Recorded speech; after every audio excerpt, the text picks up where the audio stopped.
E hoje eu vou pregar a partir do capítulo 2, versículo 10 ao versículo 16. O nome da pregação de hoje é Preservando a Família, Preservamos o Culto. Eu vou tentar mostrar o quanto que o culto e a nossa vida, elas não são coisas inseparáveis, como muitas pessoas querem nos fazer crer. Uma coisa é o que acontece no culto, outra coisa é o que acontece na nossa vida diária. O livro de Malaquias vai mostrando que a nossa adoração a Deus, ela começa no culto e desemboca nas nossas famílias. E muitas vezes o contrário também. Começa na família e se ela é errada na família, ela distorce o culto. Esse é o tema aqui da minha pregação de hoje. Vamos lá então, Malaquias capítulo 2, versículo 10. Não temos nós o mesmo Pai? Não fomos criados pelo mesmo Deus? Por que então somos infiéis uns aos outros, quebrando a aliança de nossos pais? Eu já vou explicando isso aqui, mas o que ele está falando aqui é, olha, você judeu, se casou com uma judia, vocês são filhos do mesmo pai, vocês têm o mesmo Deus, e vocês estão se divorciando de suas esposas para se casar com mulheres pagãs. É isso que ele está defendendo aqui do verso 10, ele está expondo do verso 10 ao verso 16. Verso 11, Judá tem sido infiel, uma abominação foi cometida em Israel e em Jerusalém, porque Judá profanou o santuário, o templo do Senhor, o qual ele ama. Como? E se casou com a filha de um deus estrangeiro. Eu acho que até aqui nessa versão não dá para entender muito bem que o texto diz, olha, o povo de Deus profanou, na versão em inglês está mais fácil ainda, o povo profanou o santuário ao se casar com mulheres gentias. Em inglês está mais fácil isso, mas mesmo aqui por conta do contexto, você vai notar que esse é o sentido. O povo profanou o santuário no instante em que se casou com mulheres pagãs. Ou, desculpa, no contexto deles, gentias. Se casou com a filha de um deus estrangeiro. Verso 12, o Senhor eliminará das tendas de Jacó o homem que fizer isso, seja quem for, e o que traz ofertas ao Senhor dos exércitos. Além disso, ainda cobris o altar do Senhor de lágrimas, choro e gemidos, porque ele não olha mais para as ofertas, mas nem aceita da vossa mão com prazer. O povo estava ali chorando, gemendo diante de Deus, dizendo, Deus, tem misericórdia de mim. Quebrantamento puro, não é? Não. Ali o povo quebrantado e Deus imóvel. Imóvel. Sem ouvir o povo. Verso 14. Mesmo assim perguntais por quê? É impressionante como que o povo nunca via o seu pecado. Onde temos errado? Onde? Meu Deus do céu, eles se divorciavam de suas mulheres e em nome apenas de uma nova paixão, quebravam a aliança com o povo de Deus, iam em busca de uma nova aventura. Isso é claramente proibido na palavra de Deus e eles estão dizendo, onde nós erramos? Como assim? Porque o Senhor tem sido testemunha entre ti e a esposa que tem desde a juventude, para com a qual foste infiel, embora ela fosse tua companheira e a mulher da tua aliança matrimonial. Não foi o Senhor que fez deles um só? É uma menção a Gênesis. Deixará o homem pai e mãe e unir-se-á a sua esposa, tornando-se os dois uma só carne. Eles lhe pertencem o corpo e o espírito. E por que um só? Por que Deus fez um só? Qual é o objetivo disso? Ele vai explicar. Porque ele queria uma descendência santa. Por que a ideia do casamento indissolúvel? Por quê? Porque isso é fundamental na criação dos nossos filhos. O divórcio é uma desgraça para os nossos filhos. É isso que ele está dizendo. Continuando, verso 15. Cuidai de vós mesmos, portanto, e que ninguém seja infiel para com a sua esposa desde a juventude. Seja fiel à sua esposa e você estará protegendo a si mesmo. É isso que ele está dizendo. Você estará fazendo bem a si mesmo se você for fiel à sua esposa. Pois eu odeio o divórcio e também odeio aquele que se veste de violência. Aqui é até difícil a gente interpretar o que ele quer dizer com se veste com violência. É claro que está associado com a questão do divórcio. Ele quer dizer que, de alguma maneira, que aqueles que se divorcia vestiu as vestes da violência. Diz o Senhor Deus de Israel, portanto, cuidai de vós mesmos, segunda vez que ele diz isso. Diz o Senhor dos exércitos, e não sejais infiéis. Malaquias está acusando o povo de Deus. Como eu li para vocês já em outras pregações, ele dá uma sentença que é pesada. A palavra sentença aqui no original dá essa ideia de algo pesado. Ele dá uma emparedada no povo. Ele não olha para aquela multidão de pecadores e diz, Deus ama vocês, vocês são lindos. Diferentemente do que fazem os pregadores modernos, Malaquias deu uma sentença. E disse, vocês são malignos, vocês têm pecado contra Deus, vocês têm se desviado contra Deus. E por isso, a ira de Deus está sobre vocês. E aqui, a acusação de Malaquias em relação ao povo é que o povo, mais uma vez, estava profanando o templo. Mais uma vez, o tema é o culto, como o pastor Augusto Nicodemos diz no seu comentário, que o livro de Malaquias gira em torno do culto. O culto que se deve prestar a Deus conforme Deus deseja. Porque o povo estava prestando culto, mas não era o culto de acordo com a Escritura. Tinha muito culto, mas ainda assim o texto diz, vocês estão profanando, vocês estão desrespeitando o santuário, o culto, a adoração a mim. Tudo aqui em Malaquias está ligado à adoração a Deus, ao culto. E justamente em dias como os nossos, onde o culto, por muitas pessoas, é considerado não essencial, eu escolhi pregar sobre Malaquias, mostrando a centralidade do culto na vida do povo de Deus. Tudo aqui está ligado ao culto. Capítulo 1. Deus não aceita o culto porque a oferta era manca.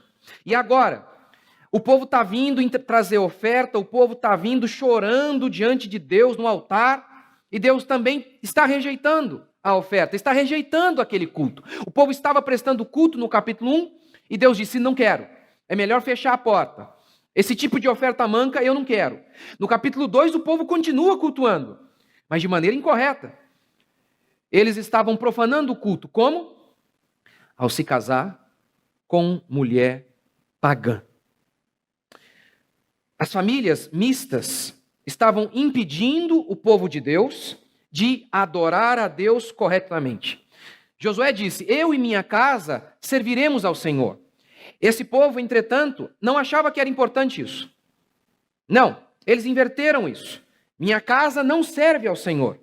Consequentemente, a tendência disso, para evitar briga, é que eu acabo seguindo a minha mulher pagã. E eu vou tentar mostrar que isso acontece e aconteceu.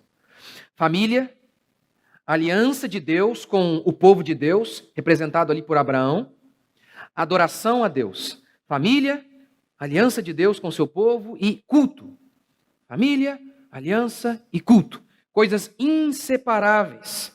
Porque é na família que o propósito de Deus em formar uma nação santa, descendente de Abraão, se materializa mais do que em qualquer lugar. Sendo assim, meu primeiro princípio é famílias que desvirtuam a adoração a Deus. Malaquias está argumentando que o povo está profanando o culto. E ele explica como, ao se casar com mulheres gentias, mulheres não judias. Como esses casamentos mistos profanavam o santuário, atrapalhavam a adoração a Deus. Como? As mulheres seduziam os homens para que eles adorassem outros deuses. Assim, o culto ao Deus verdadeiro era abandonado. Note, por exemplo, lá em Êxodo capítulo 32. Deus começa a dar ordens para os israelitas. Vocês vão entrar em Canaã, mas há muitos povos ali. Vocês não vão fazer aliança com esses povos. E ele explica.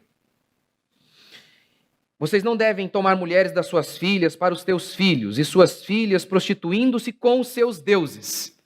Façam que também os teus filhos se prostituam com os seus deuses.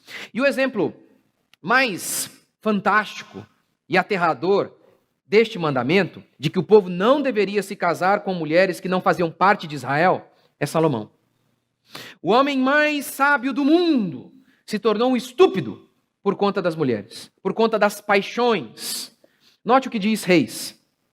Ora, além da filha de Faraó, amou Salomão muitas mulheres estrangeiras, moabitas, amonitas, edomitas, sidônias e etéias, mulheres das nações de que havia o Senhor dito aos filhos de Israel: não caseis com elas, nem casem elas convosco, pois vos perverteriam o coração para seguirdes os seus deuses.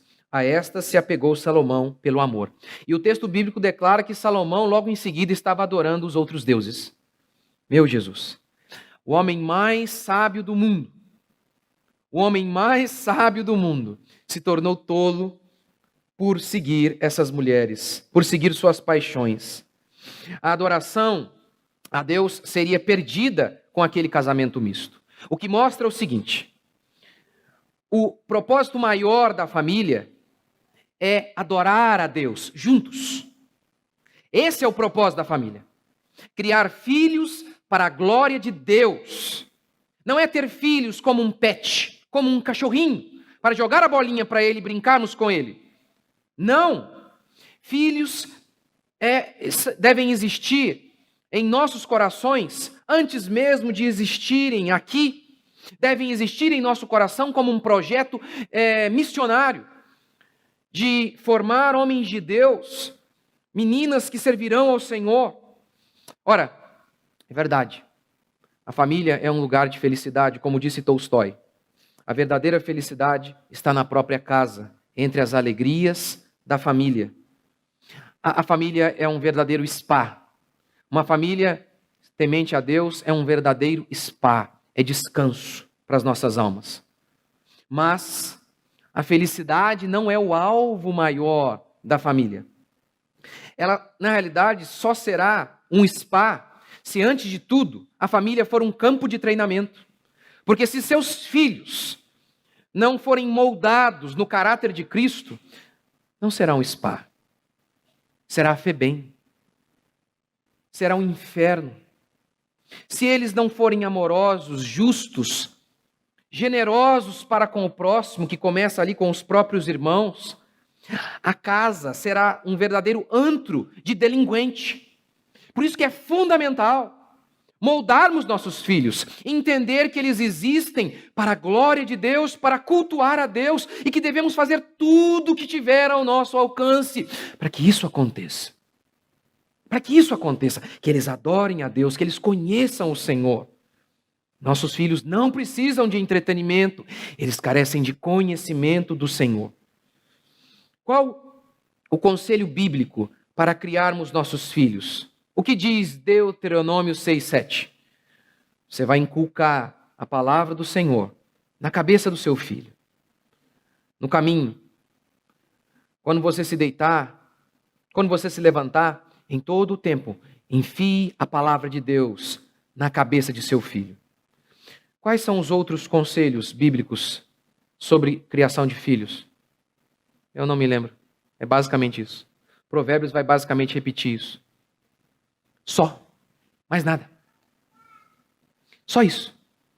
Um pai, uma criança e uma Bíblia. Um pai, uma criança e uma Bíblia. Pais aqui da nossa igreja são verdadeiramente preocupados em ensinar seus filhos. Uma boa parte deles. Mas, às vezes, você pode ficar tão preocupado, não é? Tem que ler aquele livro que fala de todos os temperamentos das crianças, os brinquedos, o método silábico ou fônico. E uma angústia, e uma preocupação. Os homens de Deus, sem nada disso, escreveram coisas espetaculares. Fizeram obras inimagináveis, sendo cheios do temor e do conhecimento de Deus, sem desprezar as melhores apostilas, os brinquedos, tudo aquilo que pode ajudar ao desenvolvimento cognitivo de seus filhos, sem desprezar tudo isso. Mas o centro é a Bíblia, é palavra, é conhecimento do Senhor. É isso que ele precisa para ser um bom empresário, para qualquer coisa. O temor do Senhor é o princípio da sabedoria. Não há sabedoria se não houver Deus. Deus é o criador de toda a existência, de toda a matéria. Todo o trabalho, de maneira direta ou indireta, é lidar com a matéria. Como? Como ter um trabalho abençoado? Como desenvolver conhecimento sem o pressuposto básico de que Deus é a razão da nossa existência e de que o temor a Ele é o princípio de todo conhecimento? Por isso, mais uma vez, o tema aqui, o culto. Por isso o culto é fundamental, porque é nele que a palavra é exposta. É nele que a palavra de Deus é dada a nós. Hoje você tem os seminários, e graças a Deus por eles também, graças a Deus. Mas é uma coisa que foi se desenvolvendo justamente por conta da fraqueza de pastores que não pregam a Bíblia de maneira expositiva e robusta, e ensinando tudo o que as pessoas precisam ouvir, sobre todos os assuntos, sobre criacionismo, escatologia, política, economia. Não, eles tratam apenas de trivialidades no domingo, e por isso as pessoas não são ensinadas. Mas antigamente, o seminário era o próprio púlpito de domingo. A importância, então, de frequentarmos uma igreja bíblica onde recebemos ensino sólido, sólido mesmo, que às vezes saímos e não entendemos completamente, que temos que pensar, temos que analisar. O culto é fundamental para as nossas famílias e para os nossos filhos. Esse é o conselho bíblico. Inculca a palavra de Deus nos seus filhos. Segundo, quando as paixões falam mais alto que o propósito maior. Eles estavam seguindo suas paixões. Se casaram, a mulher da mocidade, diz o texto. A mulher vai envelhecendo, vai perdendo a beleza, e eles começaram a enjoar. Começaram a buscar uma nova aventura, uma nova paixão, e assim fizeram, desonrando Deus. Tudo em nome das paixões. O texto bíblico diz aqui, no verso 10, que vocês quebraram a aliança de nossos pais. Vocês, israelitas, quebraram a aliança de nossos pais. O que ele quer dizer com isso? Ao se casar com essas mulheres gentias, vocês quebraram a aliança de nossos pais. Deus fez uma promessa a Abraão, dizendo assim: de ti sairá um grande povo, uma grande nação. De ti sairá um Messias, que há de salvar o mundo. Ora, o que esse texto está mostrando é que conservar uma descendência santa e pura fazia parte de um propósito maior. A vinda do Messias e a formação de um povo santo a Deus. Esse era o propósito da família. Agora, note, por exemplo, o que aconteceu durante o período de Neemias e de Esdras. Foi um período um pouquinho anterior ali ao período de Malaquias. O povo voltou da Babilônia, e o que o povo estava fazendo? Se casando com mulheres gentias, a tal ponto que os meninos já nem mais falavam o idioma do povo judeu. O idioma é uma das primeiras características de uma nação. A linguagem. Ou seja, a cultura judaica estava indo para o ralo. O povo estava à mercê de sumir, o povo de Israel. Ora, e aí o texto bíblico diz, Neemias, Esdras, eles espancam os homens. Eles batem nos homens. E mandam as mulheres embora, com suas crianças. Porque ele foi tão radical. Ora, se aquilo continuasse, não haveria mais nação de Israel, porque a nação é uma grande família. Mas são as famílias que sustentam a nação. Se as famílias fossem destruídas, a nação seria extinta. Não haveria Messias. Não haveria Messias para salvar, se não houvesse mais tribo de Judá. Porque a profecia dizia que tinha que vir da tribo de Judá o Messias. Por isso ele espanca, por isso ele é tão revoltado. Neemias e Esdras ficam tão revoltados com aquilo. Ou seja, você vê isso aqui também, olha. Somos filhos do mesmo pai. Como ser desleal? Essa é a ideia. Não são todos que são filhos de Deus. A todos quantos, pois, a receberam, deu-lhes o poder de serem chamados filhos de Deus. Jesus chama os homens deste mundo de filhos do diabo. Apenas aqueles que creram em Cristo, apenas aqueles que foram redimidos por Jesus, são filhos de Deus. Então, o que Malaquias está dizendo é: vocês são o povo de Deus. Aquela mulher com quem você casou, ela é filha de Abraão, ela faz parte do povo de Deus. Essas mulheres gentias são filhas do diabo. Como vocês podem fazer isso? Como vocês podem manchar essa aliança que Deus fez com vocês? Vocês estão se esquecendo de ver o propósito maior, a manutenção dessa cultura, a manutenção deste povo que depende da salvação de todo mundo. Ver a família com os olhos bíblicos é ver um propósito gigantesco por trás da nossa família. Ver algo transcendental, eterno. E note isso.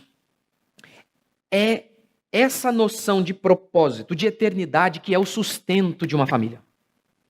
Quer ver?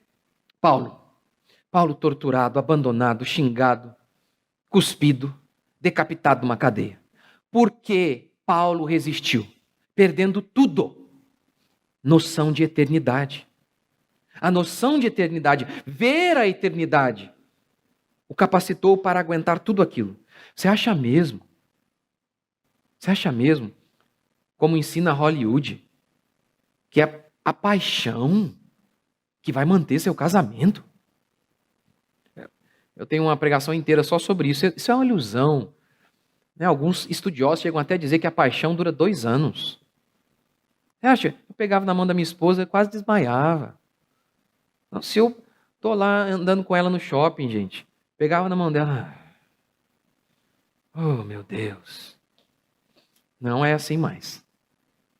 Não é. Quem disse que é isso que é o casamento que Deus planejou? Isso é mentira, não existe. Já contei para vocês, estou cansado de contar. Veio de lá na rede social. Apaixonado como há 20 anos. Mentiroso.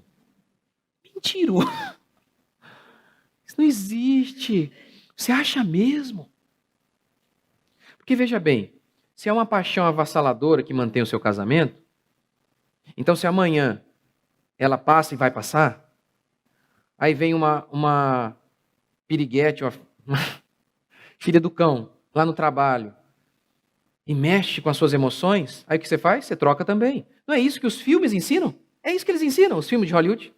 Eles ensinam isso. Tá lá a moça, né? Tá com um casamento, mas sabe, não tá muito bem. Não tem nada de espancamento, nada de... Não, só... Mas aí no trabalho, encontrou lá um rapaz, um 007, um James Bond, um cara boa pinta, o cara que, sabe, a elogia, e isso, e aquilo outro, porque o marido não faz mais isso. É que ela não esquece que o 007 também vai virar o Batoré depois, sabe? Depois de 2, 3 anos, ele também para de elogiar, é assim. E aí, tá lá, e aí vem a justificativa irrefutável para ela divorciar. É irrefutável. Porque eu tenho que seguir o meu coração. Ninguém pode falar nada. É um absurdo. Você acha mesmo que é a paixão que mantém? Não mantém. É a noção de eternidade, de propósito maior. Você acha mesmo que é apenas a risadinha de um bebê que mantém você firme em ter filhos? Perder beleza, noite de sono, viver no estado contínuo de preocupação. Gente, nós mudamos para cá recentemente, aí meu filho foi de bicicleta pela primeira vez, sei lá na onde. Rapaz, ele está lá e eu estou lá ajoelhado orando, Deus da glória. Ser pai é isso, é viver preocupado, 24 horas. Você acha mesmo que há alguma coisa apenas na criança que lhe confira força para ter filho e educá-los? Não. Eternidade, noção de propósito eterno. Aquela noção de que a gente trabalha para Deus, de que isso aqui é feito para a glória dele, para o reino dele, que de alguma maneira isso aqui tem implicação no reino dos céus, porque era o que acontecia aqui com essas famílias. É isso que sustenta. Você retira Deus, eternidade. Sobra o quê? Sexo desenfreado, funk e tudo que não presta. Vazão às paixões. O que segura as nossas paixões? O que mantém as nossas paixões? Você acha... Vou falar para os mais jovens, vai. Quem tem um monte que casou faz pouco tempo, né? Que bênção. E esse daqui ele já sabe, né? Mas às vezes eu acho tão bonito, engraçadinho lá fora. Aí ele olha e fala, amor, te amo. Para sempre, forever. Você sabe disso. Eu estou olhando, eu estou notando que ele está dizendo, que ele está achando que o que mantém o forever dele é ele mesmo. É aquele sentimento ali que ele tem naquele momento. Tadinho. Deixa daqui aos 3, 4, 5, 6, se ele aguentar esses 6 anos, aparecer uma mais novinha. Você acha que é isso que mantém? Aí o homem olha, ou a mulher, né? Estou falando aqui da minha perspectiva, olha e fala, não, vou estar com você para sempre. Meu amigo, quando o homem de Deus é tentado, ele nem lembra da mulher dele, ele só lembra de Deus. É de Deus. É só isso. Deus, eternidade, propósito maior. É isso que sustenta uma família. É isso que faz uma mãe levantar cedo, dar duro, depois de ter passado quase a noite toda acordada, com dor o tempo inteiro, e cólica, e aquilo, e depois rasga a mulher. Gente, é como o médico falou, o que você veio fazer aqui, mulher? Falando pra minha esposa, 4º filho. O que acontece, gente? O que passa na cabeça das pessoas? Todo esse sofrimento de novo, e no caso dela, cesárea, pela 4ª vez. Ou somos completamente retardados, ou temos uma noção de eternidade que rege o nosso casamento, que rege a nossa vida. Essa noção de eternidade que sufoca nossas paixões. Se não houver essa noção de eternidade, as paixões vão aflorar, como afloraram aqui com o povo de Deus. Terceiro e último princípio.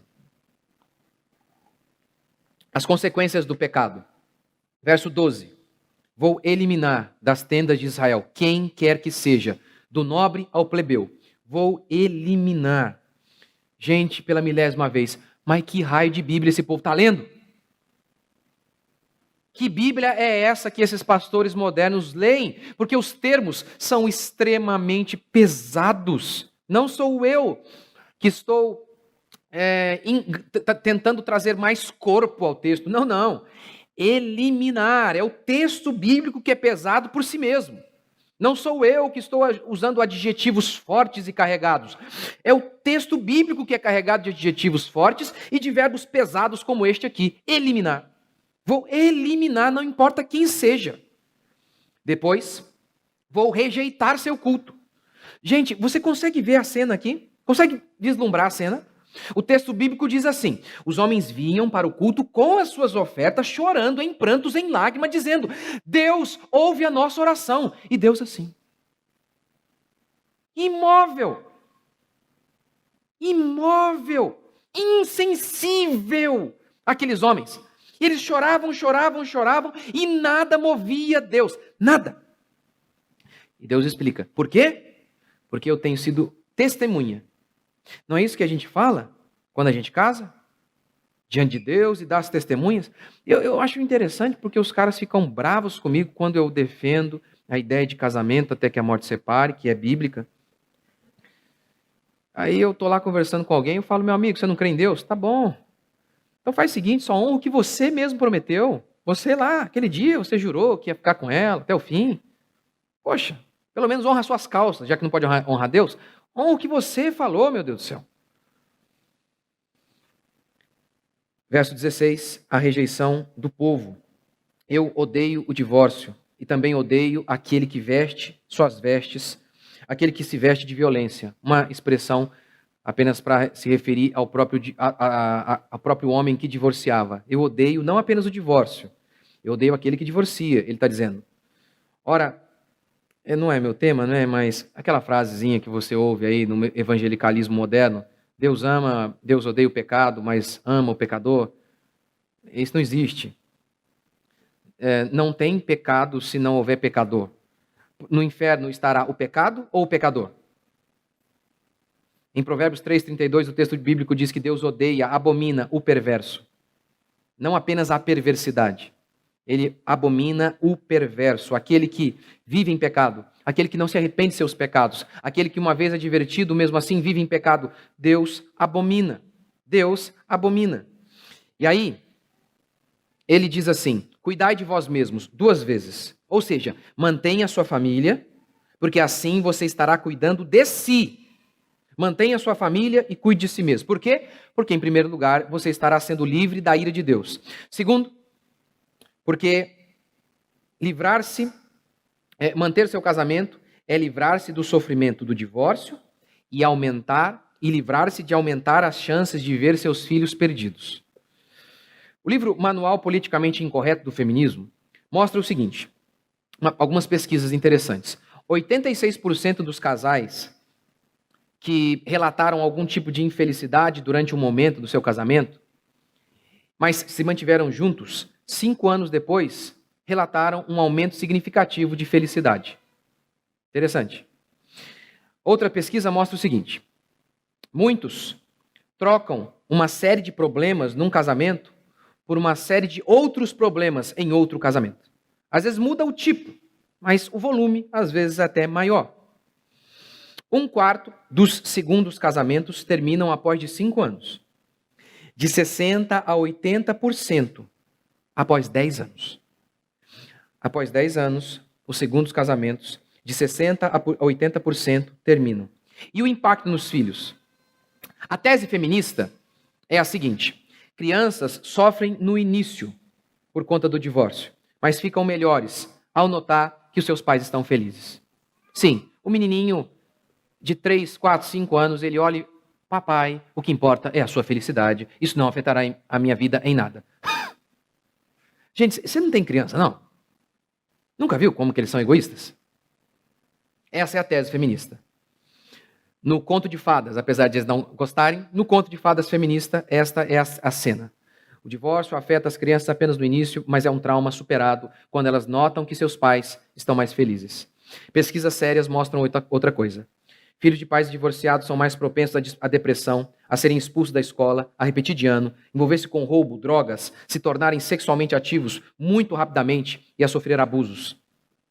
Outra pesquisa chamada O Legado Inesperado do Divórcio, pesquisa de 25 anos.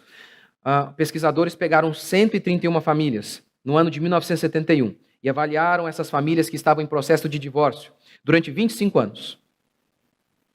Qual a conclusão dela? Ela resume numa frase o testemunho daquelas famílias, daquelas crianças. A minha infância acabou no dia que o meu pai se separou da minha mãe. Ora, que tipo de filho nos alegra?